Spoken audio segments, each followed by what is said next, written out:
Tema kita hari berjudul Bersiaplah menghadapi musim dingin. Ini diambil dari 2 Timotius 4 ayat 9 sampai 22, ayat yang cukup panjang, kita baca sama-sama. Berusahalah supaya segera datang kepadaku, karena Demas telah mencintai dunia ini dan meninggalkan aku. Ia telah berangkat ke Tesalonika. Kreskes telah pergi ke Galatia dan Titus ke Dalmatia. Hanya Lukas yang tinggal dengan aku. Jemputlah Markus dan bawalah ia kemari, karena pelayanannya penting bagiku. Tikhikus telah kukirim ke Efesus. Jika engkau kemari, bawa juga jubah yang kutinggalkan di Troas, di rumah Karpus, dan juga kitab-kitabku, terutama perkamen itu. Alexander, tukang tembaga itu, telah banyak berbuat kejahatan terhadap aku. Tuhan akan membalasnya menurut perbuatannya. Hendaklah engkau juga waspada terhadap dia, karena dia sangat menentang ajaran kita. Pada waktu pembelaanku yang pertama, tidak seorang pun membantu aku. Semuanya meninggalkan aku. Kiranya hal itu jangan ditanggungkan atas mereka. Tetapi Tuhan telah mendampingi aku dan menguatkan aku, supaya dengan perantaranku Injil diberitakan dengan sepenuhnya, dan semua orang bukan Yahudi mendengarkannya. Dengan demikian aku lepas dari mulut singa, ayat 18. Dan Tuhan akan melepaskan aku dari setiap usaha yang jahat. Dia akan menyelamatkan aku sehingga aku masuk ke dalam kerajaannya di surga. Baginya lah kemuliaan selama-lamanya. Amin. Ayat 19. Salam kepada Priska dan Aquila dan kepada keluarga Onesiphorus. Erastus tinggal di Korintus dan Trofimus kutinggalkan dalam keadaan sakit di Miletus. Berusahalah kemari sebelum musim dingin. Salam dari Ebulus dan Pudes dan Linus dan Claudia dan dari semua saudara. Tuhan menyertai rohmu, kasih karunia-Nya menyertai kamu. Ini adalah surat yang ditulis Rasul Paulus bagi Timotius, anak rohaninya, anak imannya. Dan tema ini masih berhubungan dengan tema yang berjudul teman seperjuangan yang sudah pernah kita bahas. Jadi kita akan mendalami persiapan Paulus ketika musim dingin dalam hidupnya tiba. Sesuai tema kita adalah bersiap menghadapi musim dingin. Jadi apa musim dingin bagi Paulus? Apa musim dingin bagi dia dalam kisah ini, dalam cerita ini? Dari surat ini, bahwa sebenarnya Paulus sedang, musim dingin dalam hidup dia adalah dia sedang bersiap-siap menghadapi kematiannya. Sehingga saudara, cara dia mempersiapkan kematiannya, ini juga akan menjadi pedoman bagi saudara dan saya. Bagaimana saudara mempersiapkan musim dingin dalam hidup saudara? Itu mempersiapkan namanya kematian. Saudara, tetapi ini bukan hanya bicara kematian, nanti saya akan jelaskan musim dingin itu bukan hanya bicara kematian. Kita agak susah membayangkan karena kita hidup di negara yang tidak ada musim dingin. Kalau soal ke Eropa, ke Jepang, atau ke Korea, mungkin saudara bisa lebih membayangkan situasinya. Ya, kalau di negara musim dingin, saudara, jangankan musim dingin, musim dingin ya, musim gugur ya. Jadi waktu saya pergi musim gugur saja, kalau ada angin kencang berikut hujan, itu saya berasa kayak ada di lemari es gitu. Anginnya itu tajam banget. Ya, payung saya sampai kuncup ditiup angin gitu ya. Jadi saudara dingin sekali, luar biasa. Nah, jadi saudara tahu bahwa binatang punya cara yang berbeda-beda menghadapi musim dingin. Ada burung yang mereka akan terbang bermigrasi ke tempat yang lebih hangat, lebih panas, seperti burung layang-layang, angsa liar, bangau. Mereka akan bermigrasi ke tempat yang lebih hangat dengan membentuk V, ya, V. Jadi kenapa berbentuk V? Ini menghemat energi buat terbang, karena mereka harus pindah dari satu negara ke negara yang lain. Perjalanan cukup jauh, jadi burung yang di depan itu seperti buka jalan buat angin, sehingga angin yang dimanfaatkan dibuka itu dimanfaatkan oleh yang di belakang. Jadi mereka bisa hemat energi. Hematnya sekitar 30%, lumayan. Untuk daripada terbang sendiri, ya. Itu sebabnya kalau kita melakukan apapun bersama-sama akan lebih ringan sebenarnya, nggak akan berat. Jadi nanti yang di depan akan tukeran sama yang di belakang lagi. Jadi itu kayak estafet. Jadi mereka saling jaga supaya arus itu tetap ya kebuka anginnya. Jadi yang di belakang tinggal nikmati aja dibuka angin itu. Seperti itu. Dan mereka pindah dari satu negara ke negara lain, ke negara yang untuk perjalanan sangat jauh. Dan saudara, ada lagi binatang seperti beruang, mereka akan melakukan hibernasi. Jadi mereka akan tidur sepanjang musim dingin tanpa makan, tanpa ke WC, ya, tanpa pup, tanpa pipis, ya. Mereka akan tidur sepanjang musim dingin. Dan ada lagi saudara binatang yang seperti rusa kutub ini, kalau waktu musim panas mereka akan merontokkan seluruh bulunya. Dia ada 2 jenis bulu, ya. Bulu luar yang dirontokkan supaya kalau panas nggak kepanasan. Tapi mulai musim dingin pelan-pelan dia akan menumbuhkan lagi bulu tebalnya supaya dia tetap hangat. Ada lagi binatang yang waktu musim panas mereka akan makan banyak-banyak supaya ketika nanti musim dingin gak ada makanan, dia punya simpanan lemak yang bisa tetap membuat dia bertahan hidup. Itu cara mereka survive bertahan hidup di musim dingin. Nah, manusia gimana? Manusia kalau musim dingin ya mereka pakai mantel atau yang tebal-tebal supaya mereka tetap hangat. Jadi saudara, kalau binatang aja mengerti, punya hikmat untuk mempersiapkan diri menghadapi musim dingin. Apalagi saudara manusia. Saudara harus lebih berhikmat daripada binatang. Itu sebab saudara harus mengerti bagaimana saudara mempersiapkan musim dingin dalam hidup saudara. Jadi saudara, apa itu musim dingin dalam kehidupan manusia kalau begitu? Apa musim dingin itu? Itu adalah ketika kita divonis, kita kena penyakit sakit keras, yaitu penyakit kritis. Kita mengalami kegagalan dan kejatuhan dalam hidup ini. Depresi, frustasi, dikhianati oleh orang yang paling kita dekat, ditinggalkan oleh orang yang paling kita dekat, kesepian, bencana alam, wabah penyakit, ya, COVID katanya siap-siap mau datang lagi, perang dunia, dan yang terakhir kematian. Itulah musim dingin dalam hidup manusia. Jadi semua hal di atas ini bisa datang kapan saja tanpa kita siap-siap. Bisa saja tiba-tiba kita divonis kena kanker. Atau tiba-tiba bisnis kita bangkrut. Atau kita mengalami kecelakaan. Atau kita mengalami sakit keras yang perlahan-lahan kita akan mati. Atau kehancuran dalam rumah tangga. Atau anak yang tidak berbakti, yang susah sekali atur, yang bermalas-malasan. Anak yang tidak punya iman, yang tidak bisa melihat hal-hal rohani, itu sungguh mendukakan, membuat duka cita. Suami istri yang tidak berfungsi di rumah. Ya, married tapi rasa single.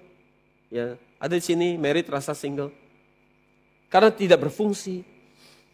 Jadi semua ini membuat rasa seperti sangat menyedihkan dan menyesakan hati. Jadi di saat musim dingin kehidupan manusia ini mendekat, saudara, apa yang harus kita lakukan? Ada peribahasa berkata sedia payung sebelum hujan. Saudara tahu itu pasti. Betul? Artinya saudara mempersiapkan diri buat bencana. Misalnya kalau saudara tahu akan ada gempa bumi, saudara siap-siap. Ya surat-surat dikumpulin lah. Ya nanti atau bawa siap-siapin baju ya. Supaya kalau gempa bumi bisa tinggal kabur, ada bawa baju, bawa sikat gigi. Tapi intinya orang mempersiapkan diri ya. Apa aja ya, bisa COVID, ya wabah penyakit, perang dunia. Asal saudara mempersiapkan diri, paling tidak saudara mengalami saudara tidak rugi terlalu banyak. Tidak kehilangan terlalu banyak. Saudara, dari manusia mempersiapkan dirinya untuk hal-hal yang di depan. Di dunia ini saudara ada 3 jenis orang. Ada 3 jenis orang ketika mempersiapkan diri untuk hal-hal yang akan datang. Yang pertama, jenis orang yang pertama adalah orang yang hanya memikirkan urusan hari ini. Jadi orang seperti ini cara melihat segala sesuatu secara pendek. Tidak pernah berpikir panjang. Tidak pernah ada khawatir terhadap atau waspada terhadap apapun. Kalau sudah mengalami bencana baru dia mikir. Selebihnya dia banyak hidupnya santai, malas-malasan. Sama sekali tidak pernah memikirkan sesuatu di masa depan. Saudara ada yang merasa seperti itu? Atau saudara kenal orang seperti itu? Jadi orang seperti ini adalah seperti orang yang lihat api jatuh di depan kakinya. Dan dia hanya memadamkan api yang jatuh di depan kakinya. Tetapi dia nggak menyadari bahwa di belakangnya, di punggungnya sudah terbakar habis. Hanya lihat yang kelihatan. Nggak bisa lihat hal-hal yang jauh. Pendek-pendek pikirannya. Jadi orang seperti ini ketika menghadapi bencana, mereka akan mengalami kehilangan cukup banyak. Menderita cukup banyak. Karena tidak pernah mempersiapkan apapun. Ini adalah orang yang bodoh, yang selalu membuat kesalahan yang sama berulang-ulang. Ini kalau mahasiswa atau pelajar, ini namanya kalau udah tahu minggu depan mau ujian. Ya, ini namanya sepanjang 1 minggu bukannya belajar, sepanjang 1 minggu asik main-main aja, ya kan? Sampai nanti malam baru belajar, besok ujian malamnya baru belajar. Namanya SKS, sistem kebut semalam. Ya ini orang seperti ini, nggak pernah siap-siap. Yang kedua adalah orang yang hanya memikirkan masa depan. Terus saja lihatnya ke depan, masa depan. Jadi orang yang selalu bermimpi, orang yang bodoh yang tidak bisa melihat realita atau kenyataan, selalu denial, tidak mau menerima kenyataan hidupnya, terus bermimpi akan hal-hal yang baik di depan, tanpa pernah mengerjakan PR dalam hidupnya. Tidak pernah berjuang untuk melakukan apapun perubahan demi membuat mimpi ini menjadi kenyataan. Dan yang ketiga adalah orang yang bijaksana. Orang yang dapat melihat masa depan, ini sangat dalam saya renungkan kata ini. Orang yang bisa melihat masa depan untuk dibawa dan dimengerti di hari ini, di masa kini. Ayat ini statement ini sangat familiar dengan sesuatu yang ditulis di Ibrani 11 ayat 1. Kita pasti tahu, kalau kita yang banyak baca Alkitab, kita tahu Ibrani 11 ayat 1 adalah ayat tentang definisi iman, betul? Mari kita baca ayatnya. Apa itu iman menurut Ibrani 11 ayat 1? Iman adalah dasar dari segala sesuatu yang kita harapkan dan bukti dari segala sesuatu yang tidak kita lihat. Kita hafal sekali ayat ini. Ini definisi iman. Iman adalah sesuatu yang kita harapkan, ya, yang belum kita lihat, tapi ketika itu terjadi kita lihat ini adalah bukti dari sesuatu yang tidak kita lihat. Ayat ini sering dipakai sama orang Kristen, ya, untuk mendapatkan hal-hal yang hari ini mereka inginkan. Jadi mereka beriman, mereka mau beriman buat sesuatu yang mereka tidak lihat.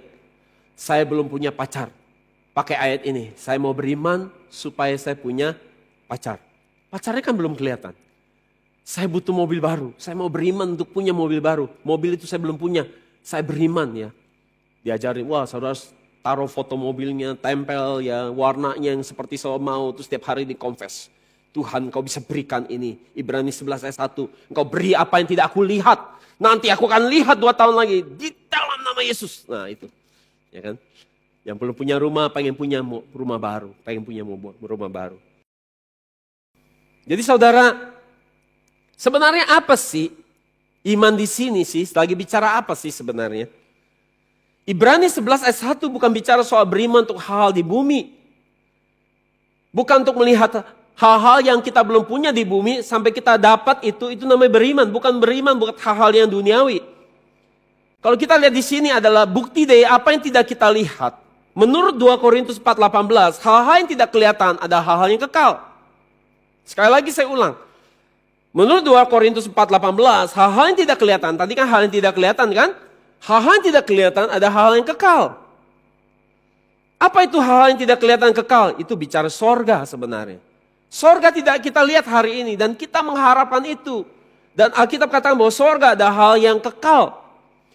Kalau begitu kita lihat di Ibrani 11 ayat 1, dijelaskan banyak nama-nama orang yang beriman di situ. Tokoh-tokoh iman. Dan kita penasaran sebenarnya iman mereka apa sih? Apakah pengen punya mobil baru, rumah baru, ya pacar baru atau apapun? Apa iya mereka beriman buat yang itu? Kalau kita lihat di Ibrani 11 ayat 14-16, ini iman mereka. Ini yang mereka harapkan. Ayat 14. Sebab mereka berkata demikian menyatakan bahwa mereka dengan rindu, perhatikan, mencari suatu tanah air. Dan kalau sekiranya dalam hal itu mereka ingat akan tanah asal yang telah mereka tinggalkan, maka mereka cukup mempunyai kesempatan untuk pulang ke situ lagi. Ini kayak lagi cerita tentang si Abraham. Tetapi sekarang mereka merindukan tanah air yang lebih baik. Yaitu, perhatikan, satu tanah air sorgawi. Sebab itu Allah tidak malu, perhatikan, Tuhan tidak malu sama orang beriman buat surga. Tapi Tuhan malu sama orang berimannya buat hal di dunia. Tuhan tidak malu disebut Allah mereka. Karena ia telah mempersiapkan sebuah kota bagi mereka. Minggu depan kita akan bahas kota ini. Yerusalem baru. Sesuai dengan visi gereja kita, New Jerusalem. Minggu depan saya akan banyak khotbah Yerusalem baru dalam beberapa part. Ya, supaya saudara mengerti bagaimana kita jadi New Jerusalem. Yerusalem baru. Jadi tanah air sorgawi, saudara. Itulah iman orang di Ibrani 11. Apakah saudara jadi kecewa? Setelah tahu fakta ini, bahwa mereka bukan beriman, bukan buat mobil baru, rumah baru. Bukan itu semua, bisnis yang baru. Tapi mereka beriman buat surga. Karena surga tidak kelihatan. Jadi bapak leluhur iman harapan mereka bukan kepada hal yang sementara di bumi. Tetapi surga yang kekal. Harapan mereka bukan soal perkara dunia, tetapi surga. Jadi saudara kita memang butuh hal yang di bumi. Kita butuh rumah, kita butuh tempat tinggal, kita butuh mobil kalau kita butuh itu. Tetapi itu bukan harapan utama kita dengan iman ini. Iman kita ini harus dipakai buat mengharapkan hal-hal yang lebih besar dari itu semua. Yaitu apa? Iman kita hari ini harus dipakai buat mengharapkan memiliki surga. Itu yang harus jadi seluruh harapan kehidupan kita. Jadi saya mau tanya, apakah harapan kita ini sama dengan harapan bapak-bapak iman di Ibrani 11? Selama 1 minggu ini, apakah kita bilang, Tuhan berikan saya surga? Itu doa kita. Atau Tuhan lancarkan bisnis saya. Tuhan saya mau ekspansi bisnis lagi. Tuhan saya pengen menikah Tuhan. Tuhan saya pengen punya rumah Tuhan. Tuhan saya pengen punya karir yang bagus Tuhan. Apakah kita tidak minta surga karena kita berasa yakin kita sudah punya surga? Pada bapak-bapak iman harapannya tiap hari adalah bicara tentang surga. Dan harapan menentukan arah tujuan hidup kita. Kalau harapan kita ada di dunia, maka kita akan melakukan sesuatu, memperjuangkan sesuatu demi apa yang kita harapkan, yaitu dunia. Tetapi kalau harapan kita ada di surga, maka kita akan mengharapkan, kita akan berjuang buat hal-hal rohani. Hal-hal yang tidak kelihatan, hal-hal yang kekal. Maka kita mesti jujur hari ini dan ngaca sama diri kita, lihat rapot hidup kita. Setiap hari waktu kita bangun tidur. Apakah kita pernah minta, Bapa, tolong jaga rumah saya di surga. Aku mau itu. Jadi apa? Apakah harapan kita sama atau tidak? Sama orang-orang yang di Ibrani 11. Jadi kalau begitu, Ibrani katakan apa? Melihat hal-hal yang tidak kelihatan. Jadi orang yang beriman adalah orang yang bisa melihat masa depan. Kalau begitu masa depan apa yang harus kita lihat dengan iman kita? Itu adalah tentang akhir zaman dan surga. Katakan akhir zaman dan surga. Saudara bisa lihat tentang akhir zaman dan surga? Bisa lihat dengan mata iman? Kalau nggak bisa lihat, yang saudara lihat tiap hari hanya pekerjaan saudara hari-hari. Anak saudara, keluarga saudara, itu doang saudara lihat. Saudara harus punya iman yang bisa melihat akhir zaman ini dan surga. Jadi iman adalah, saudara perhatikan ini definisi harus selalu ingat seumur hidup. Definisi iman. Iman adalah bisa melihat ke masa depan, maksudnya bisa melihat akhir zaman dan surga. Untuk dimengerti di hari ini. Sekali lagi saya ulang. Iman sekali lagi bukan bicara soal hal di bawah. Tuhan akan kasih sama saudara karena Tuhan tahu apa yang saudara butuh, oke? Jangan harapkan hal-hal yang sementara. Itu akan disediakan Tuhan kalau Tuhan tahu saudara butuh itu. Jangan seperti orang tidak percaya yang tiap hari minta-mintanya sama hal-hal di bumi. Tapi ini yang saudara harus punya. Iman adalah bisa melihat masa depan. Artinya bisa melihat surga yang tidak kelihatan. Bisa melihat bahwa akhir zaman itu akan tiba. Dan untuk dimengerti hari ini. Artinya bahwa kita bisa melihat tentang surga ini dan akhir zaman akan tiba. Maka kita akan melakukan persiapan-persiapan untuk masuk ke dalam kerajaan surga. Itulah iman. Jadi kalau hanya butuh mobil baru, rumah baru, bisnis baru. Itu namanya imannya masih harapannya di dunia, di bumi. Belum di surga. Tetapi iman yang tertinggi adalah iman yang bisa melihat tentang akhir zaman akan tiba. Dan kita menginginkan surga. Kita menyadari bahwa bumi bukan tempat yang kekal. Yang akan kita tinggali selamanya di sini. Bisa sadar bahwa kita tidak selamanya tinggal di bumi. Itu butuh iman. Sekali lagi saya ulang. Bisa sadar bahwa selamanya kita tidak akan tinggal di bumi ini. Itu butuh iman. Jadi pertama-tama saudara harus bisa lihat surga dulu. Kalau saudara bisa lihat surga, saudara bisa mengharapkannya. Hasrat saudara bukan lagi sama bumi. Bukan hanya sekedar sakit sembuh, bisnis lancar, miskin kaya. Untuk udah kaya mau lebih kaya lagi, bukan itu. Iman yang baik adalah bisa melihat kiamat akan datang. Dan surga itu sungguh ada. Maka selalu melakukan persiapan dan antisipasi. Menghadapi masa depan yang saudara sudah lihat ini. Saudara mengerti sampai di sini maksudnya? Jadi saudara, kita akan lihat contoh orang yang punya iman yang bisa lihat masa depan tentang kiamat. Terus dimengerti dibawa ke hari ini. Siapa dia? Itulah Henok. Contohnya ada Henok. Henok dikenal sebagai orang man walk with God. Orang yang berjalan bersama Allah. Saudara dia begitu dekat sama Tuhan. Henok begitu dekat sama Tuhan. Sampai Tuhan begitu gemes, dia bawa Henok ke surga tanpa mengalami mati. Dan Henok ini saudara, dia berjalan setiap hari sama Tuhan. Begitu dekat, sampai kalau saudara lihat Henok, saudara gak bisa nemuin yang mana Henok, yang mana Tuhan. Saudara ngerti maksudnya?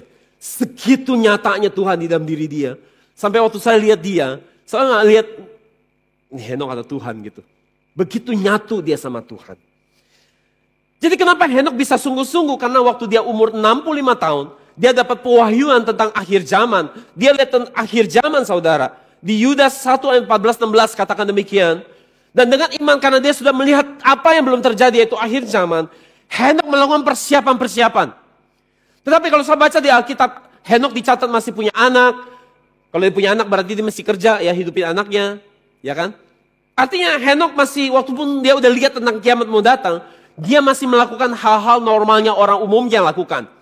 Karena masih hidup di bumi. Itu sebabnya meskipun saya tahu di NJM sering diingatkan bahwa kiamat udah gak lama, kiamat udah gak lama. Saudara yang kerja harus tetap kerja, jangan tidak tertib. Yang bisnis tetap bisnis, yang sekolah tetap sekolah. Seperti Henok. Tapi hati Henok udah beda. Hati Henok enggak di sini lagi. Dia hanya melewati hari-harinya di bumi. Tetapi meskipun dia seperti orang yang tinggal di bumi, dia tidak seperti orang di bumi pada umumnya. Pikirannya udah gak di sini. Pikirannya sudah di atas. Saya mengerti maksudnya. Sampai di sini. Itulah Henok. Jadi artinya Henok bisa lihat akhir zaman. Dia bisa mengerti di hari ini. Apa yang harus dia lakukan. Untuk mempersiapkan diri. Memasuki akhir zaman itu. Seperti itu iman. Iman adalah bisa lihat apa yang belum terjadi. Dan dimengerti di hari ini. Dan melakukan persiapan-persiapan. Untuk memasuki hari itu. Jadi Henok gak hidup foya-foya, senang-senang lagi seperti orang dunia pada umumnya. Pikirannya gak lagi pada hal di bumi. Karena dia tak tahu bumi ini, dunia ini akan binasa. Jadi dia tetap kerja, makan, minum, punya anak seperti yang lain. Seperti orang pada umumnya. Tetapi hati dia adalah hati yang sedang bersiap-siap. Andaikan besok kiamat, andaikan besok kiamat. Dan kesadaran dia tentang menyadari apakah besok kiamat, apakah besok kiamat. Itu mengubah seluruh aspek hidup dia. Dia jadi hidup sungguh-sungguh kudus di hadapan Tuhan.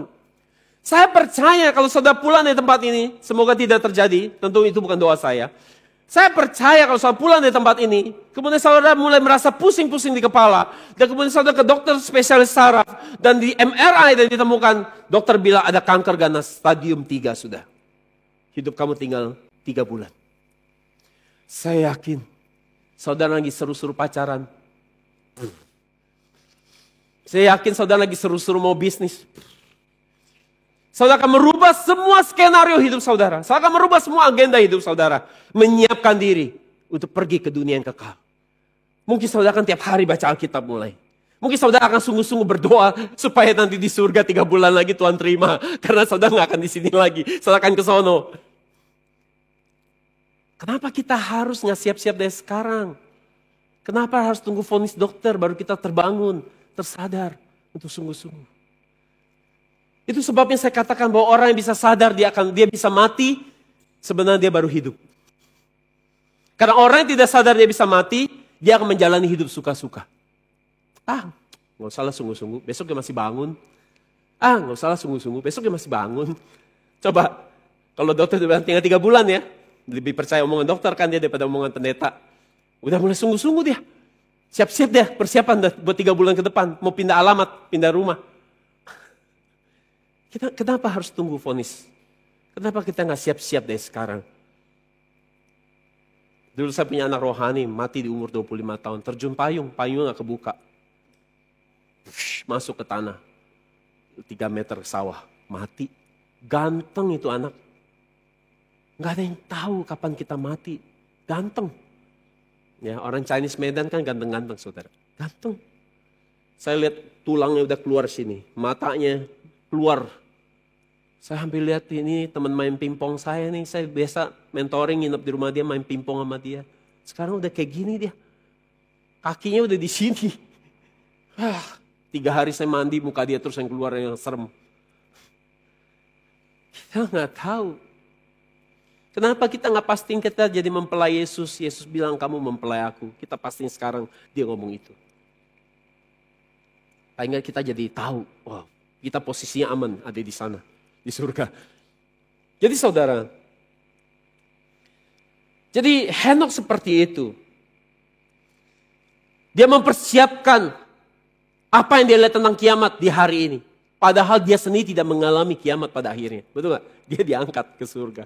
Yang ngalamin siapa? Nuh. Jadi saudara, itu sebabnya manusia duniawi pikirannya, harapannya, mentoknya, dia hanya bisa lihat dunia. Itu sebabnya saya bilang butuh iman untuk bisa lihat surga dan akhir zaman. Kalau enggak, mentoknya yang kita kejar adalah gimana punya karir yang bagus, gimana bisa punya income yang lebih banyak lagi, gimana punya saldo rekening yang gendut. Kalau udah punya saldo rekening gendut, saya bisa lakukan ini, punya itu. Dan mentoknya cuma di situ, sehingga ketika musim dingin itu datang, kita akan kehilangan banyak, kita nggak siap. Jadi sebelum musim dingin itu tiba, apa yang harus kita persiapkan? Kita akan belajar dari Rasul Paulus. Bagaimana Rasul Paulus mempersiapkan musim dinginnya dalam hidupnya, yaitu kematian. Rasul Paulus katakan di 2 Timotius 4:9 dia katakan gini, berusahalah supaya segera datang kepadaku. Berusahalah di sini dalam naskah aslinya, dalam naskah Yunaninya adalah segera datang, bukan cuma usahain kalau sempat. Ya, kalau sempat coba datang ya, bukan. Tapi maksudnya adalah segera datang, cepat-cepat datang kepadaku. Bukan diusahain sebisanya, bukan. Tapi cepat datang. Kenapa harus cepat datang? Karena mungkin waktunya nggak akan lama lagi untuk kamu lihat aku. Aku bentar lagi akan mati. Jadi kita harus tahu bahwa selain itu, di balik perintah segera datang, kita bisa lihat ada sebuah hubungan yang cukup mesra antara Paulus dengan anak rohaninya ini, anak imannya, yaitu Timotius. Menjelang kematiannya, Paulus ingin sekali ketemu Timotius. Dia ingin sekali bisa lihat wajah Timotius untuk terakhir kali. Dan saudara harus tahu bagi Timotius, ya waktu Paulus di penjara di Roma, kita kemarin udah belajar kan? Paulus sedang di penjara di Roma. Dan Roma sedang masuk ke musim dingin. Jadi waktu Paulus bilang sama Timotius, segera datang, lihat aku. Kita harus tahu waktu Paulus ngomong seperti ini, Timotiusnya ada di mana? Timotiusnya ada di Efesus. Kalau saudara lihat di peta saudara di depan saudara, ini posisinya Paulus dan Timotius. Jadi Paulus ada di Roma di atas, kemudian Timotius sedang menjadi gembala di Efesus. Jadi untuk dari Efesus pergi ke Roma, Timotius harus lewatin yang namanya Laut Mediterania. Dan kita harus tahu waktu kalau di musim dingin mau pergi ke Roma, lewatin Laut Mediterania ini, kalau di musim dingin anginnya sangat kencang. Sehingga tidak bisa semua kapal bisa berlabuh di situasi anginnya begitu luar biasa kencang. Dan di beberapa bagian di lautnya, karena musim dingin, airnya membeku. Sehingga kalau airnya membeku gimana mau lewat? Zaman dulu belum ada kapal penghancur es. Jadi bagi Timotius ini sebuah perintah yang gak gampang untuk dia lakukan. Dan kita tahu bahwa Paulus katakan bahwa di 2 Timotius 4:21 dikatakan bahwa berusahalah segeralah cepat datang kemari sebelum musim dingin. Nah sebelum musim dingin ini sebenarnya ini bukan bicara hanya musim dingin yang dingin. Memang penjara Roma sangat dingin.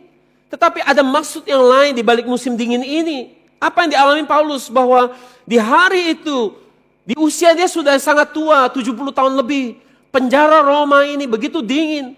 Tetapi yang makin bikin dia dingin adalah hari itu. Kalau kita baca tadi, ada banyak orang yang dulu bersama dia melayani bareng-bareng, mulai meninggalkan dia. Bahkan waktu dia sedang disidang, nggak ada yang berdiri bela dia. Dia sendirian menghadapi semua orang. Dan di hari itu, dia butuh kehangatan dari anak yang dia sayang, yaitu Timotius untuk ada di dekat dia.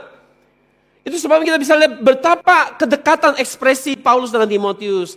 Dan di hari itu, di musim dinginnya, artinya dia sudah semakin menjelang kematiannya.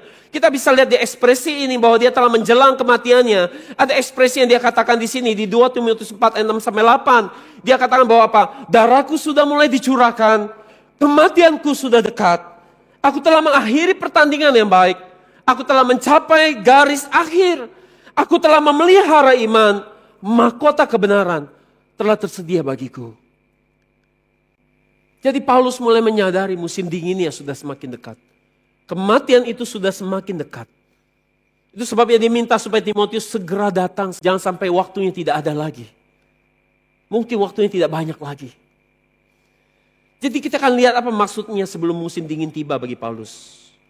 Ini bukan hanya musim dingin harfiah, artinya penjara Roma memang sedang masuk ke musim dingin. Memang dingin sebagai kakek-kakek umur 70 tahun lebih itu sangat dingin, saudara. Tetapi dia sedang mengalami di masa dia mau mati, dia mengalami kesepian yang sangat dalam. Kenapa? Karena kematian dan ditinggal banyak orang membuat situasi yang dingin itu semakin dingin. Ngomong saya tahu nggak?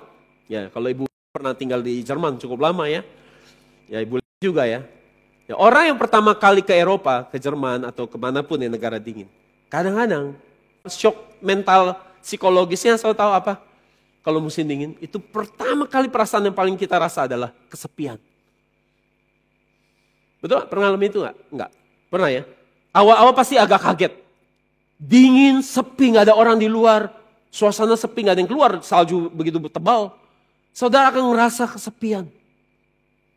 Kalau musim dingin. Saudara mungkin gak bisa bayangin kalau di negara tropis seperti ini gitu ya. Tapi di musim dingin, orang-orang gak ada yang keluar rumah. Semua di dalam. Gitu. Jadi saudara, sebelumnya saudara ada banyak orang menemani Paulus melayani bersama-sama dia di penginjilan bersama dia. Tetapi sekarang satu persatu orang pergi ninggalin dia. Misalnya kita udah belajar kemarin, Aristarkus, dia akhirnya mati. Mati martir, akhirnya dia ninggalin Paulus kan. Teman seperjuangannya.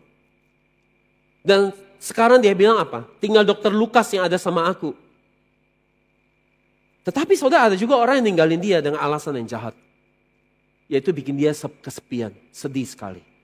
Soal paling sedih adalah kalau kita udah ngajarin orang. Orang gak bisa nerima ajaran kita, dulu murid kita. Nah malah berseberangan jadi lawan kita sekarang. Itu akan bikin sedih. Di 2 Timotius 4 ayat 10 dikatakan, Demas telah mencintai dunia ini dan meninggalkan aku. Jadi penderitaan kesepian yang paling sulit untuk ditahan bagi Paulus saat ini adalah menahan kesepian karena Demas telah meninggalkan dia. Awalnya Demas selalu ikut melayani bersama Paulus dan sekarang dia meninggalkan Paulus. Demas selama ikut Paulus dia merasa tidak ada untung apapun ikut Paulus. Yang ada adalah dicemooh, digebukin orang, dihukum, dipenjara. Dan dia pikir kalau saya ikut Paulus terus begini, lama-lama saya bisa ikut mati sama dia.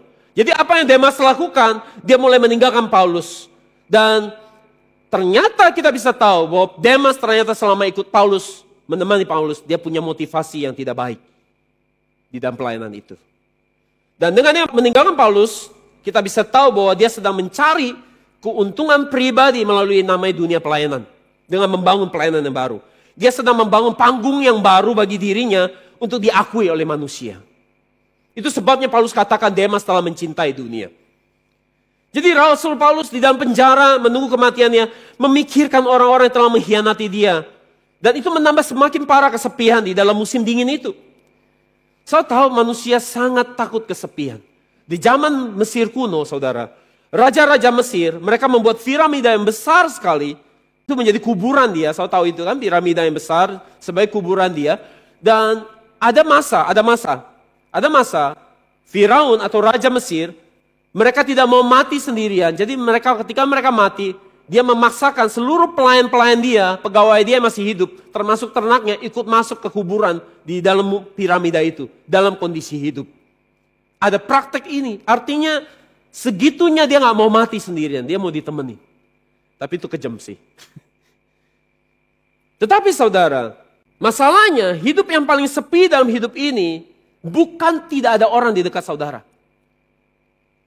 Terkadang justru saudara, orang yang di dekat kita membuat kita merasa kesepian.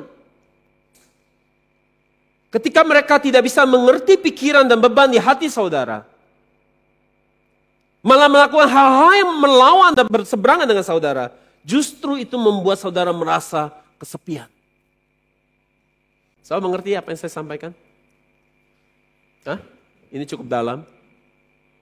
Justru kadang-kadang kesepian itu ditimbulkan oleh orang yang paling dekat. Waktu mereka berkhianat, mereka gak bisa mengerti hati saudara, tidak mendukung saudara. Itu justru membuat rasa kesepian. Itu yang saya bilang namanya seperti married tapi single rasanya. Berapa banyak pernikahan yang kita merasa pasangan kita tidak mengerti hati kita. Dan itu membuat sepinya semakin sepi lagi. Akan tetapi soal penderitaan seberat apapun di dunia ini, asal saudara punya teman yang bisa mengerti pikiran saudara, bisa menemani saudara melalui penderitaan itu. Meski beban itu begitu berat saudara, itu akan terasa sangat ringan ketika dihadapi bersama-sama. Itu sebabnya Paulus ingin Timotius menemani dia di akhir hidupnya. Karena sekarang hanya Timotius anak imannya yang mengerti pikiran Paulus. Hanya Timotius yang mewarisi iman Paulus dan kehadirannya menjadi sangat penting untuk menghibur Paulus melalui masa-masa musim dinginnya ini. Itu sebabnya semoga saudara menemukan teman seperjuangan. Menemani saudara melalui musim dingin dalam hidup saudara. Yang belum married, yang lagi cari pacar, pastikan soal menemukan pasangan yang bisa menjadi teman seperjuangan. Jadi kita lihat bagaimana Paulus mempersiapkan musim dinginnya. Kita lihat, poin yang pertama, Paulus sebelum musim dingin tiba, ia menyediakan jubah. Ia menyediakan jubah. Sesuai dengan 2 Timotius 4:13 dikatakan, jika engkau kemari bawa juga jubah yang kutinggalkan di Troas. Jadi Paulus meminta Timotius membawakan jubahnya yang ada di Troas. Karena ketika Paulus memberitakan Injil, dia ingat akan jubah dia yang dia ditinggalkan di rumah Karpus. Dan penjara Roma begitu dingin, jadi Paulus yang sudah tua 70 tahun lebih meminta supaya jubah itu dibawa sama Timotius untuk dia bisa lewatin penjara Roma yang dingin. Dan di saat yang dia paling butuhkan saat ini, yang bisa dia pakai adalah jubah untuk menjadi selimut memberi kehangatan bagi dia. Pertanyaannya adalah, apakah perlu bawa jauh-jauh jubah? Emang di Roma nggak ada yang jualan jubah? Kalau nggak bisa beli, at least bisa pinjam kali sama orang. Emang perlu repot-repot bawa jubah? Saya pernah pikirkan ini, bahwa ada makna rohani di balik jubah yang suruh dibawa ini. Ada sesuatu yang Paulus mau ajarkan ke Timotius tentang bagaimana menghadapi kematian dengan membawa jubah ini. Jadi ini seperti kungfu, saudara. Pernah lihat kungfu? Ya. Diajarin suruh bawa ember, ya. Ya, guru, ajarkan saya kungfu. Diajarin suruh angkat ember dari sungai, bawa ke rumah, terus aja lewatin batu-batu. Nggak pernah diajarin kungfu selama hampir 6 bulan.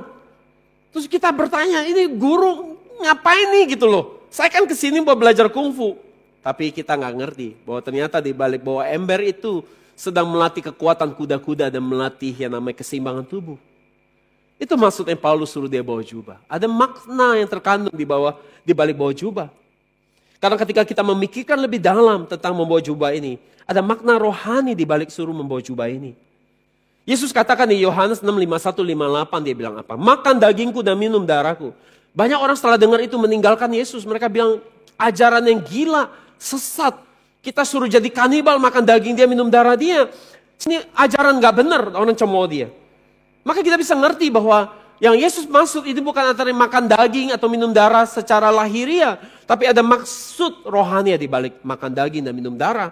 Yaitu bicara makan firman dia, kita sudah tahu itu. Maka ada makna yang terkandung di balik perintah Timotius suruh bawa jubah. Kalau gitu apa itu jubah? Apa itu jubah? Kalau kita lihat di Roma 13:14 memberikan definisi buat kita. Jubah itu. Kita baca, tetapi kenakanlah Tuhan Yesus Kristus sebagai perlengkapan senjata terang. Jadi apa maksudnya mengenakan Tuhan Yesus? Memakai pakaian Tuhan Yesus. Artinya kita harus memakai jubah yang berlumuran darah Yesus yang ditumpahkan di atas kayu salib. Dan darah Yesus kita sudah tahu itu adalah simbol dari apa? Firman Yesus. Jadi jubah adalah apa? Jubah adalah perbuatan-perbuatan yang benar dari orang kudus. Jadi artinya memakai jubah artinya Timotius diingatkan untuk menjalani kehidupan iman yang kudus sesuai dengan firman Tuhan. Itu maksudnya. Kalau kita lihat di Wahyu 19:8 dikatakan demikian bahwa orang memakai kain lena halus itu artinya adalah perbuatan-perbuatan yang benar dari orang kudus. Dan di Taman Eden ketika Adam dan Hawa jatuh dalam dosa, Allah membuatkan pakaian kulit binatang dan mengenakan kepada mereka. Sesuai dengan Kejadian 3:21. Dan apa yang Tuhan lakukan, Allah lakukan bagi mereka adalah bayangan dari pekerjaan Yesus di kayu salib. Yaitu bahwa Yesus akan jadi anak domba yang disembeli, yang kulitnya akan dikuliti, dan kemudian kulitnya dipakai jadi pakaian untuk dikenakan pada kita manusia. Sesuai dengan Yohanes 1:29. Jadi saudara, manusia akan menggigil dengan dua kondisi. Saya tahu, manusia menggigil dengan dua kondisi. Yang pertama adalah kedinginan. Kalau kedinginan manusia akan menggigil. Yang kedua apa? Saya coba telat makan, lewatin jam makan, saya akan rasa menggigil. Dua, kedinginan dan kelaparan. Tetapi manusia meskipun tetap hangat, bisa merasa menggigil waktu kapan? Waktu melakukan dosa. Manusia akan gemetar dan menggigil. Karena dia akan dihakimi oleh hati nuraninya. Itu sebabnya waktu pertama kali kita bikin dosa, kita gemeteran. Saya masih ingat pertama kali bikin dosa? Sudah lupa? Saya bikin dosa merokok di usia 3 SD. Untuk orang kayak saya yang zaman dulu, ya saya udah 50 tahun umurnya, saudara. 3 SD itu zaman itu berarti bandel sekali. Saudara. Saya belajar ngerokok 3 SD sembunyi-sembunyi di belakang sekolah. Sampai SMA saya baru berhenti ngerokok. Tapi itu gak menggigil. Saya ingat menggigil pertama adalah waktu saya mencuri ikannya si om yang jualan ikan. Dan saya bukannya mencuri, saya menemani teman saya mencuri. Saya bagian mengawasi hansip yang lewat. Jam 4 pagi, waktu semua gelap, kita alasan kita mau olahraga. Olahraga apa pagi-pagi jam 4? Kita berdua, teman saya bawa serokan. Wah, saya yang bagian ngawasin. Wah, teman saya, waduh tangan ajaib. Itu ikan di bawah kolam kan, dia serok cepat banget. Udah dapat ikan mahal. Udah cepet banget. Tapi waktu lari, wah jantung saya. Nah, itu kesan pertama, itu kelas 5 SD atau 4 SD. Nah, itu bikin saya gemeter hari itu. Nggak pernah terlupakan, pertama kali bikin dosa. Jadi orang akan gemetar kalau bikin dosa, karena hati nurani bicara. Jadi saudara, untuk menang atas musim dingin dalam kehidupan ini, kita harus mengenakan jubah yang namanya jubah pertobatan dan kebenaran. Dengan mengenakan jubah berlumuran anak domba Allah, dengan kita tidak jatuh dalam dosa, kita hidup dalam kekudusan, tidak ada yang perlu kita gemetarkan dalam hidup ini. Betul, amin? Jadi manusia bisa saja punya nama baik, dia punya reputasi, terkenal, punya duit yang banyak, jabatan yang tinggi, nampak harmonis keluarganya. Namun kalau dia tidak memakai jubah anak domba yang berlumuran darah, tanpa memiliki Yesus dalam hidup dia, kemanapun dia pergi, dia akan tetap merasa kedinginan. Dia tetap akan merasa tidak puas dalam hidup ini. Kenapa? Karena satu-satunya untuk membuat kita hangat adalah untuk kita memiliki Yesus. Tetapi manusia mencoba segala cara, memakai daun ara, cawat daun ara itu menutupi rasa ketidakberhargaan ini. Dengan macam-macam. Ya, dandan yang cantik supaya lebih berharga. Ya kan? Olahraga supaya lebih kelihatan bagus badannya. Supaya lebih berharga. Supaya lebih banyak belajar ilmu, supaya kelihatan pintar, supaya jadi berharga.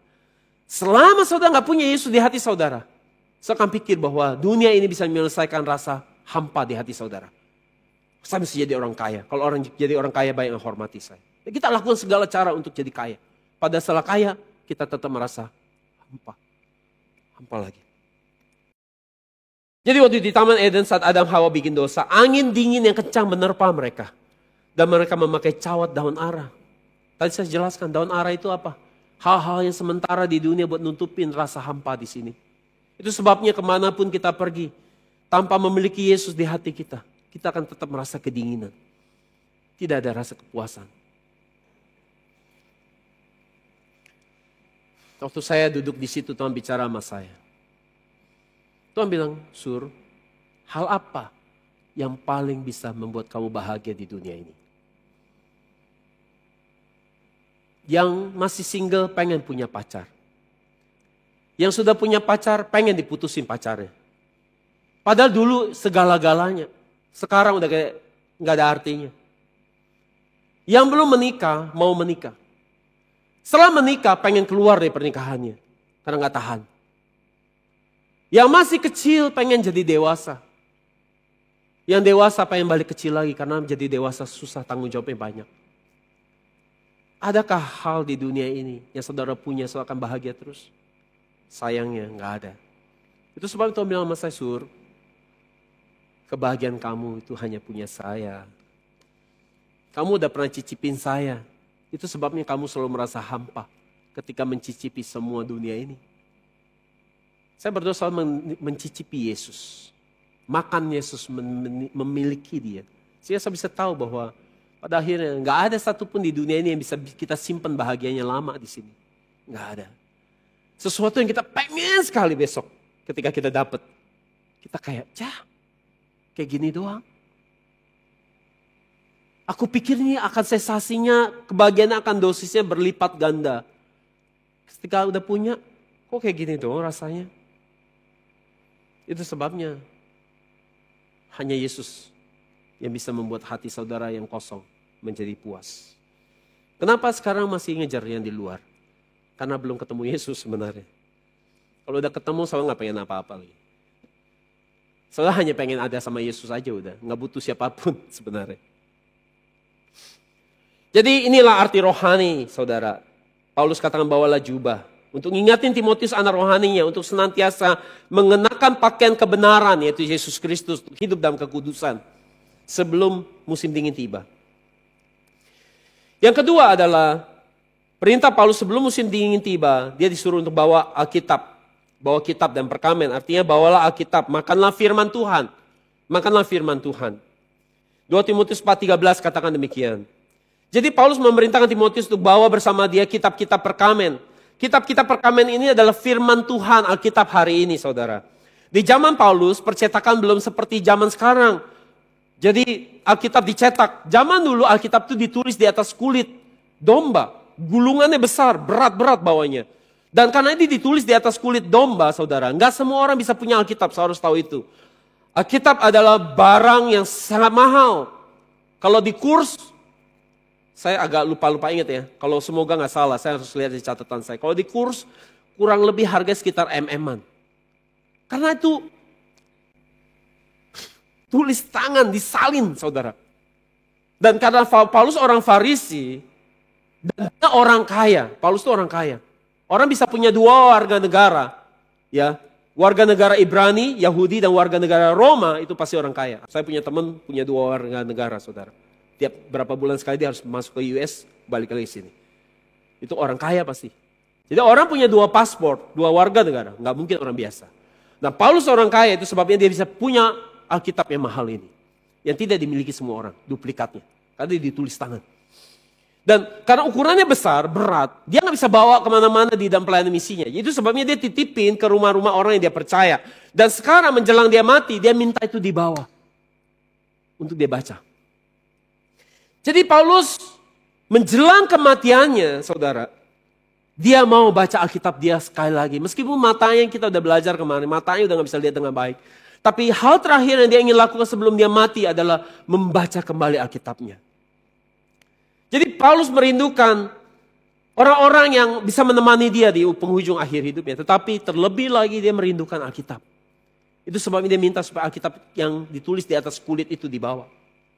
Jadi bagi kita artinya sebelum musim dingin tiba, kita harus makan makanan yang bisa membuat manusia rohani kita tetap hangat, membuat roh kita tetap menyala-nyala, yaitu namanya makanan rohani, yaitu namanya firman Tuhan.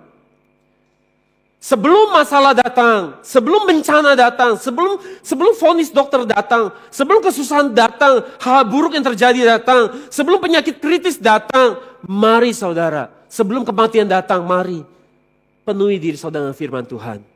Dengan makan firman. Buat diri saudara penuh sampai sama dengan punya pikiran Tuhan. Sehingga ketika musim dingin tiba, saudara gak galau. Saudara sudah siap sedia, iman saudara tidak gugur. Saudara saya tadi bilang, binatang saja ngerti. Sebelum musim dingin datang, dia makan yang banyak-banyak. Karena dia tahu di musim dingin gak ada lagi makanan. Dia akan pakai seluruh lemak di tubuhnya buat bikin dia tetap survive hidup.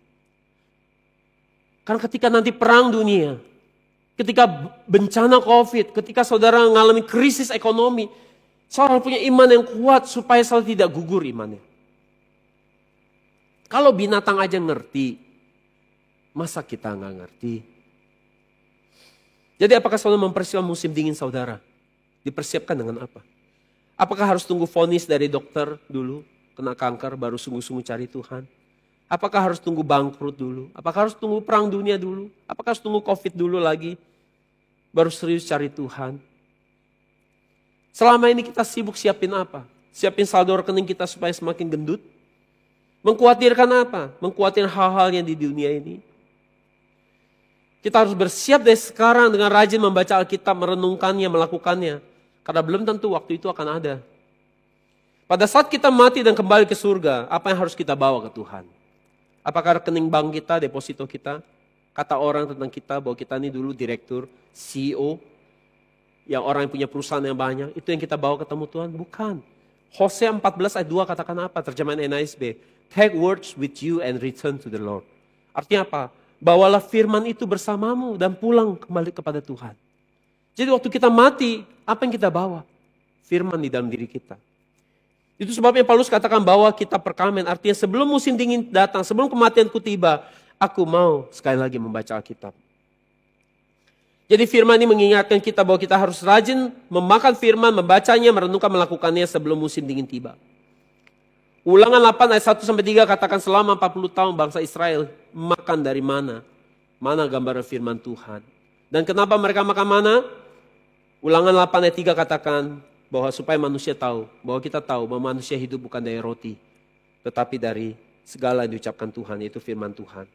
Dan ini ditegaskan lagi oleh Yesus di Matius 4 ayat 4. Itu sebabnya kalau saudara mau menang dalam godaan, pencobaan, saudara harus terus dekat dengan firman. Saudara harus baca firman seperti orang yang melihat di mikroskop, seperti orang ilmuwan yang lihat mikroskop. Saudara nggak boleh lihat sambil jauh, saudara harus serius. Jangan jadi serius ketika masalah datang baru serius. Saudara harus benar-benar serius, liatin dia dekat-dekat firman itu. Supaya itu jadi milik saudara, jadi dekat dengan saudara. Yohanes 6, 51, 58, Yesus katakan bahwa makanan dagingku dan darahku adalah benar-benar makanan dan minuman. Artinya apa? Bahwa hanya orang yang makan Yesus Kristuslah. Dalam arti hanya mereka makan firman Tuhan yang tidak akan mati sampai selama-lamanya. Dan dia akan menang di dalam musim dingin dalam hidup dia. Kenapa? Karena firman yang Yesus berikan bagi kita adalah roh dan hidup sesuai dengan Yohanes 6 ayat 63. Karena itu jika kita makan firman, maka kita akan tetap hidup, tidak akan mati ketika kita harus berhadapan dengan musim dingin itu. Kesimpulan. 2 Timotius 4:11, Paulus katakan hanya Dr. Lukas yang tinggal sama aku. Jadi Paulus menjelang kematiannya, dia menyadari bahwa Dr. Lukas pun tidak bisa menahan dia untuk tidak mati. Obat yang sebagus apapun tidak akan bisa mencegah kematian. Sahabat yang paling dekat, orang yang terkasih pun tidak dapat mencegah. Musim dingin kehidupan itu akan datang mendekat, yang namanya kematian. Tetapi saudara, sebelum musim dingin itu tiba, Paulus ternyata telah membenahi beberapa hal dalam hidup dia. Dia telah membenahi hubungannya dengan sesama. Yang pertama, apa yang dia benahi? Yang pertama adalah Paulus menyerahkan pembalasan dan keadilan ke dalam tangan Allah. Ia mempercayakan masalah orang-orang yang menjadi jahat dengan dia ke dalam tangan Tuhan. Jadi waktu Yusuf bertemu saudaranya yang menjual dia ke Mesir, dan akibat dia dijual ke Mesir, hidup Yusuf susah dan sengsara. Begitu lama, ketika Yusuf bertemu mereka, Yusuf tidak penjarakan mereka. Yusuf menyerahkan, mempercayakan semua apa yang mereka lakukan kepada Allah. Sesuai dengan Kejadian 50 ayat 19 sampai 20. Dan sekarang Paulus punya isu dengan seseorang yang namanya Alexander, si tukang tembaga. Yang banyak buat jahat kepada dia, melawan Paulus, melawan pemberitaan firman Tuhan yang dibawa Paulus, selalu menyerang Paulus. Dan Paulus katakan ia menyerahkan pembalasan itu kepada Allah. Sesuai dengan 2 Timotius 4 ayat 14-15. Alexander tukang tembaga itu telah banyak berbuat kejahatan terhadap aku. Tuhan akan membalasnya menurut perbuatannya.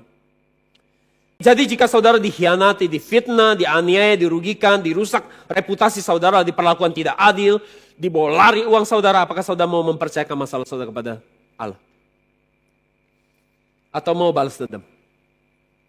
Kiranya kita seperti Paulus, kita menyerahkan musuh kita ke dalam tangan Allah. Amin. Yang kedua, Paulus mengampuni Markus. Sebelum musim dingin kehidupan Paulus datang, sebelum kematian datang, Paulus mengampuni Markus yang meninggalkan dia di Pamfilia. Bahkan Paulus mengatakan tentangnya bahwa pelayanan Markus itu sangat penting bagiku. Saudara, waktu misi penginjilan pertama, Rasul Paulus dan Barnabas, mereka sama-sama pergi menginjil di dalam perjalanan misi yang pertama. Dan di situ ada Markus menemani. Siapa Markus ini? Markus ini adalah keponakan Barnabas. Jadi Barnabas membawa keponakannya bernama Markus. Dan Markus ini adalah seseorang yang memiliki kepintaran, kepengetahuan, dia cukup cerdas dan punya iman. Dan dia ikut dalam perjalanan itu. Markus sendiri adalah nama Roma, yang artinya adalah bersinar dan berkilau. Nama lain dia adalah, kalau saya baca di Alkitab, nama dia lain adalah Yohanes, yang artinya Tuhan penuh kasih karunia. Dan nama ibunya adalah Maria, sesuai dengan Kisah Rasul 12 ayat 12. Dan Maria ini adalah orang yang punya iman yang saleh. Dan Markus ini, saya harus tahu, dia datang dari keluarga yang kaya. Dia anak orang kaya. Seperti Paulus sebenarnya juga orang kaya. Jadi saya jangan pikir bahwa Tuhan pakai orang yang miskin, papa, renta, jelek gitu. Enggak, Tuhan juga bisa mau pakai orang paling pintar, paling kaya, paling bagus. Buat dipakai buat Tuhan. Ini dulu kan orang suka jahat ya. Pokoknya kalau anak yang pintar, jadiin pengusaha. Anak yang bego, sekolah yang bandel, udah justru jadi pendeta dia. Enak aja. Kalau kita lihat di Alkitab, kadang Tuhan pilih yang bagus-bagus kok. Bukan yang jelek-jelek juga. Dan saudara, sebagai anak laki-laki di rumah orang kaya, ia nggak pernah ngerasa kekurangan sedikit pun. Ia tidak pernah ngerasa susah dan khawatir akan apapun. Dia bisa makan, minum, hidup dengan nyaman tanpa perlu khawatir. Dan suatu hari dia ikut Paulus dan Barnabas dalam perjalanan misi yang pertama. Apa yang terjadi? Sebagai anak orang kaya, dia kaget luar biasa karena ada perubahan yang drastis dalam hidup dia. Karena dia akhirnya gara-gara ikut Paulus dan Barnabas, dia menerima caci maki, cemooh, dikatakan sesat, nggak bisa tidur nyenyak, kelaparan, kedinginan. Dan perubahan ini bikin dia syok berat sebagai anak orang kaya yang tidak pernah mengalami susah. Dan tanpa melapor kepada Paulus dan Barnabas, pamannya, Markus ini melarikan diri kembali ke Yerusalem, ke rumahnya. Kisah Rasul 13:13. Maklum deh, anak orang kaya, nggak biasa susah. Dan Paulus dan Barnabas kecewa sekali, dan setelah itu Barnabas memanggil Markus, keponakannya, menegur dia dengan bilang, kenapa kamu main pergi gitu aja? Harusnya kamu kasih tahu dong, kamu nih laki-laki loh, omongannya harus bisa dipegang. Dan waktu sudah ditegur, Markus akhirnya berjanji mau bertobat. Dan setelah itu mau berangkat dalam perjalanan misi yang kedua, Paulus dan Barnabas mau pergi lagi bersama-sama. Dan kemudian Barnabas bilang sama Paulus, Markus sudah mau bertobat, dia mau ikut lagi. Dan Paulus langsung bilang, anak kurang ajar itu. Yang ninggalin kita begitu aja, tanpa ngomong-ngomong, kamu bawa lagi. Dan disitulah Paulus dan Barnabas ribut, bertengkar. Dan bertengkarnya sangat hebat kalau saya lihat di naskah Yunaninya. Itu berantemnya sampai seperti orang mau cekek-cekekan, sampai kayak mau tinju-tinju, sampai bergulat itu. Mungkin ngomong sampai urat keluar semua teriak-teriak. Gagal perselisihan tentang Markus ini. Dan akhirnya mereka nggak ketemu kesepakatan. Ya akhirnya Barnabas tetap bawa Markus keponakannya untuk pergi melayani di Siprus. Dan Paulus membawa Silas pergi ke Syria dan Kilikia sesuai dengan Kisah Rasul 15:36-41. Dan akhirnya mereka berpisah jalan. Pelayanan masing-masing. Dan Paulus yang telah berpisah dengan Barnabas, dia melakukan penginjilan dia mulai dengar tentang Markus yang telah menyesal dan sungguh-sungguh bertobat. Si anak orang kaya itu. Bahwa Markus telah melayani dengan jujur dan setia. Maka Paulus berkata di suratnya menyebut Markus dengan sebutan apa? Markus adalah teman sekerjaku. Sesuai dengan Filemon 1:4, Kolose 4:10-11. Dan Paulus akhirnya mengakui bahwa kesetiaan dan iman Markus. Jadi Paulus dan Markus akhirnya menjadi sangat akrab kembali. Dan ketika Paulus menginjil, mereka mengalami, Markus dan Paulus sama-sama mengalami ditangkap, digebukin, dicambuk, sama-sama babak belur. Dan Paulus mengkhawatirkan Markus kan, anak kaya, dijagain banget hatinya nih. Gimana, sakit ya? Kamu gak apa-apa kan? Kemudian Markus yang masih muda, menghibur gurunya. Justru bapak guru yang harus dikhawatirkan. Saya masih muda, saya bisa tahan. Seperti itu Markus akhirnya berubah. Dari anak orang kaya manja, menjadi orang yang kuat, ya siap berkorban di dalam pelayanan. Dan siapa yang melayani Paulus di perjalanan misi kemudian, selain Aristarchus yang kita belajar kemarin, itu ada Markus yang masih muda. Tugasnya adalah membersihkan toilet, bersih-bersih, ngepel, ya. Mungkin juga cuciin bajunya si Paulus. Jadi bagaimana akhir hidup Markus ini? Saya mau tahu akhir hidup dia. Petrus adalah orang yang sangat lancar bahasa Aram. Dan Markus ini karena dia anak orang kaya, dia sangat terdidik. Dia bisa 3 bahasa. Dia bisa bahasa Aram, karena dia juga Yahudi, dia bisa bahasa Aram. Dia bisa bahasa Latin, dia bisa bahasa Yunani. Dan di hari itu bahasa yang dipakai luas adalah bahasa Latin dan Yunani. Jadi sambil Petrus khotbah dalam bahasa Aram, Markuslah penerjemahnya. Maka Petrus juga mengakui bahwa Markus memang penerjemah dia. Dan Petrus memanggil Markus dengan sebutan anakku di 1 Petrus 5:13. Jadi saudara, di tahun 64 sebelum Masehi, Petrus akhirnya mati martir dibunuh. Maka Markus sekarang ditinggal sendirian, karena selama ini dia support Petrus kan. Dan akhirnya karena dia ditinggal sendiri, maka Markus pergi ke Mesir. Dia menginjil di sana dan dia membangun sebuah gereja yang bernama Alexandria yang hari namanya Katedral Ortodoks Koptik Santo Markus. Yang saudara kalau ke Mesir, Kairo, saya akan lihat gereja itu. Itu ada gereja dibangun oleh Markus. Dan setelah dia mendirikan jemaat di situ, gereja itu, Markus dibunuh, mati martir. Jadi Markus telah mengakhiri pertandingan imannya dengan baik seperti Paulus. Di pembacaan firman hari ini, Paulus menjelang musim dingin tiba, hari kematian sudah dekat. Rasul Paulus berkata, jemputlah Markus dan bawalah dia kemari karena pelayanan dia penting bagiku. Sesuai dengan 2 Timotius 4:11. Jadi Paulus sambil menyambut musim dingin dalam kehidupannya, Rasul Paulus mempercayakan semua musuhnya itu Alexander yang jahat dan Demas ke dalam tangan Tuhan. Dan Paulus mulai membenahi hubungan dengan Markus dengan memberi pengampunan kepada Markus. Jadi saudara, sebelum musim dingin tiba, adakah saudara perlu membenahi hubungan saudara dengan sesama? Adakah orang yang perlu saudara ampuni? Jadi saudara, melalui firman hari ini, sebelum musim dingin kehidupan tiba, mari kita bersiap-siap mempersiapkan satu, yaitu memakai jubah kebenaran, sehingga kapan saja kita dipanggil Tuhan, kita siap menghadap. Yang kedua, mari kita makan firman sebanyaknya, membuat diri kita penuh dengan firman Tuhan, sehingga ketika musibah atau masalah apapun yang datang, iman kita tidak gugur. Yang ketiga adalah, sebelum musim dingin tiba, mari kita membenahi hubungan kita dengan sesama, menyerahkan keadilan dan pembalasan ke dalam tangan Tuhan buat orang-orang yang jahat kepada kita, dan mengampuni kesalahan orang lain. Amin. Mari kita berdoa. Bapa, terima kasih buat firman yang berharga yang kami dengar hari ini untuk mengingatkan kami bagaimana kami mempersiapkan musim dingin dalam hidup kami. Bahwa musim dingin ini, angin dingin ini akan bertiup kapan saja tanpa kami siap-siap. Tetapi melalui firman ini, kami jadi belajar bagaimana kami harus jadi orang-orang senantiasa kedapatan berjalan dalam kekudusan. Dan senantiasa penuh oleh firman Tuhan, penuh oleh pengertian akan firman Allah. Sehingga kami bisa menjadi orang yang kuat di tengah-tengah situasi perang dunia, mungkin wabah COVID lagi, atau mungkin kegagalan dalam bisnis, ataupun apapun juga membuat kami frustasi dan depresi. Bapak, kalau kami masih mengalami kesedihan, depresi, ini mengingatkan kami bahwa kami belum sepenuhnya penuh akan firman Tuhan. Karena itu Bapak tolong kami, supaya kami boleh terus mencintai firman, serius dengan firman, sehingga kami boleh punya pikiran sama dengan Kristus. Sehingga kami bisa berkata di dalam kesendirian kami, kesepian kami. Kami bisa berkata bahwa kami tidak takut, kami tidak sendiri, kami tidak kesepian.